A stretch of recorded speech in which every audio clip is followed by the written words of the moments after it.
16, 19, 21, 24 যতবার লড়েছেন ফোকাট্টা গোহারা হেরেছেন।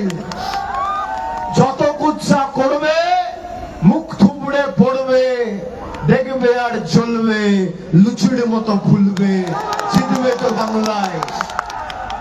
বাংলার মানুষকে যারা শিক্ষা দিতে চেয়েছিল, আপনারা বলুন, যারা আমাদের অধিকার কেড়ে নিতে চেয়েছে তাদের বাংলার মানুষ ছাড়বে? ছাড়বে? বলছে বাংলায় ঘুষপেটিয়া। ঘুষপেটিয়ার নাম কি? কাকে নোটিশ পাঠাচ্ছে? অমর্ত্য সেন। কাকে নোটিশ পাঠাচ্ছে? দেব। কাকে নোটিশ পাঠাচ্ছে? মোহাম্মদ শামি, দেশের জন্য বিশ্বকাপ জেতা প্লেয়ার। তাকে নোটিশ পাঠাচ্ছে। আমাদের নাকি কাগজ দেখাতে হবে। বিজেপির বাবারা, তোমাদের কাগজ আছে?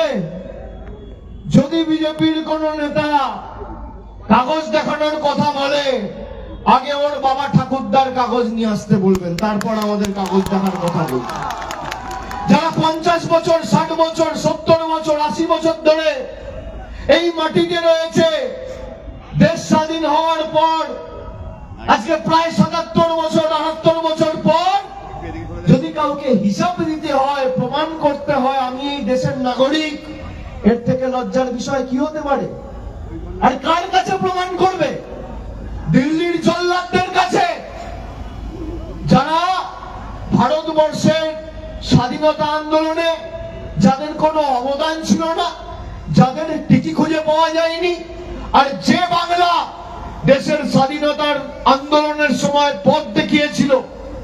কবিগুরু রবীন্দ্রনাথ ঠাকুরের নবজাগরণের সময় যে বাংলা ভাষা পথ দেখিয়েছিল দেশকে, সেই বাংলা ভাষার অস্তিত্ব অস্বীকার করছে ভারতীয় জনতা পার্টি। রবীন্দ্রনাথ ঠাকুরকে বলছে রবীন্দ্রনাথ সান্যাল। চেনে না, জানে না, বাংলায় কথা বললে বলছে বাংলাদেশি। আমি আপনাদের এখানে আসার আগে আমি তপনে গেছিলাম, বালুরঘাটে গেছিলাম। আপনি জানেন এই বিধানসভা বালুরঘাট লোকসভার অন্তর্গত। সাংসদের নাম কি? সুকান্ত মজুমদার, কেন্দ্রীয় প্রতিমন্ত্রী, হাফ প্যান্ট মন্ত্রী।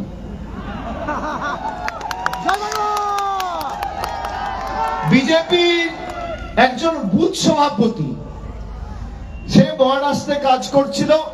বাংলা ভাষায় কথা বলে বলে মহারাষ্ট্রের ভিভান্ডি পুলিশ তাকে হাতে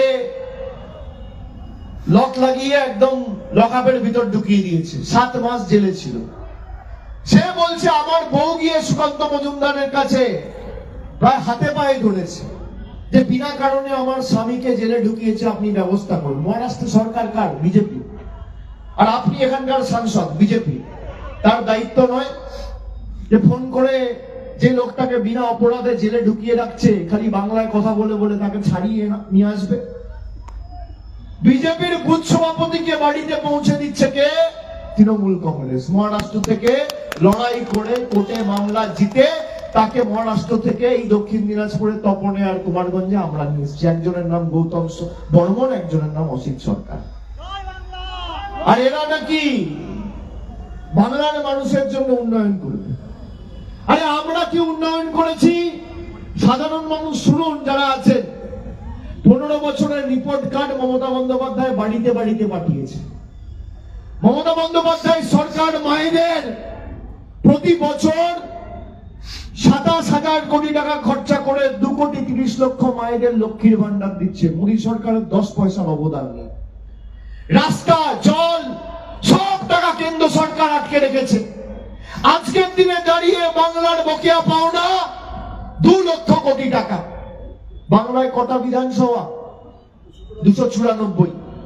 2 লক্ষকে ভাগ করুন 294 দিয়ে। একটা বিধানসভার 680 কোটি টাকা এই মোদী সরকার আর বিজেপি সরকার আটকে রেখেছে। একটা বিধানসভার 680 কোটি টাকা। ইটাহারের কত টাকা আটকে? 680 কোটি টাকা। ওদিকে বালুরঘাটের কত টাকা আটকে? 680 কোটি টাকা। কুমারগঞ্জের কত টাকা আটকে? 680 কোটি টাকা। গঙ্গারামপুরের কত টাকা আটকে?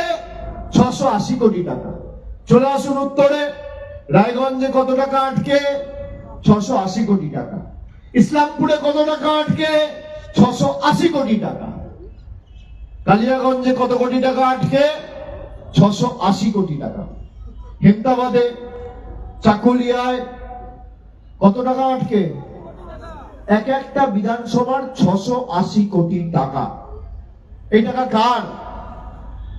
বিজেপির নেতাদের মামার বাড়ির সম্পত্তি নাকি?